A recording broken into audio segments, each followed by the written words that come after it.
Pwede ba umalis na nga kayo? Ito na naman. Kanina pa akong busina ng busina eh. Aba. Ang punong piskal!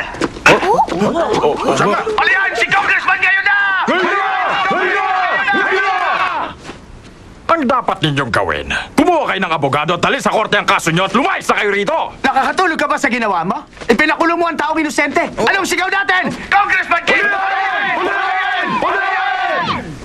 Sira pala ang ulo ng mga taong ito eh.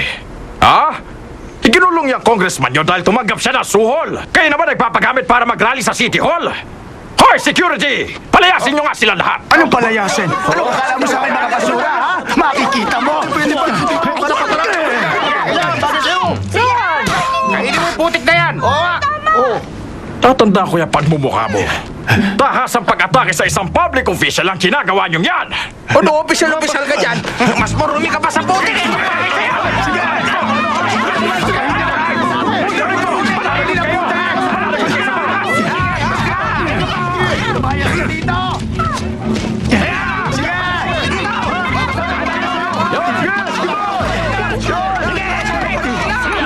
Ito nga po ng piskal. Magpadala kayo ng mga pulis. Basta pumunta na kayo dito kagad!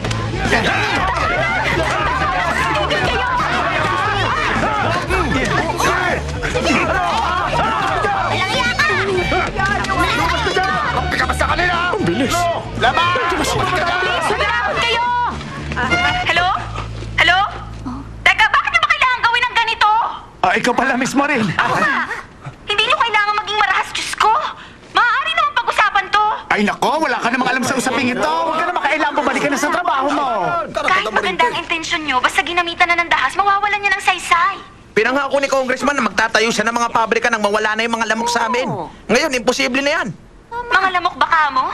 Talagang hindi na namin kaya dami ng mga lamok. Hindi kami takot mabulok sa kulungan kung mamamatay din kami sa kagat ng lamok. Kaya sige na, Miss Maureen, umalis ka na dyan. Huwag mo na kami pigilan. Sige na. Kailangan nyo na!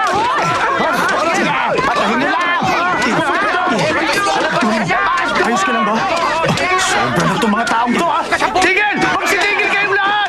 Bayaran ba kayo ni Congressman? Ano ba kayo, ha? Gusto nyo ba makasama sa kulungan si Congressman? Anong sabi mo? Wala kang galang sa mas matanda. Ilang taon ka na ba? Eh, ano naman ngayon? Ang yabang talaga ng bata ko ah. Sandali! Sandali! Sige, habulin na! Balik ka! Dito, bilis! Ano nga yun, ha? Sige, bilis!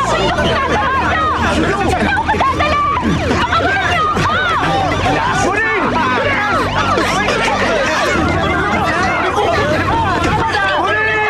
Abangan bukas sa Big Thing. Mga lamok!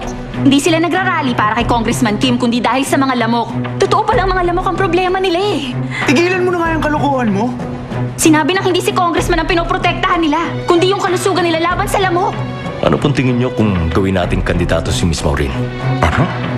Huwag mong alalahanin ang nakapaligid sa'yo. Kumapit ka sa iyong prinsipyo. Ipagtanggol mo ang mga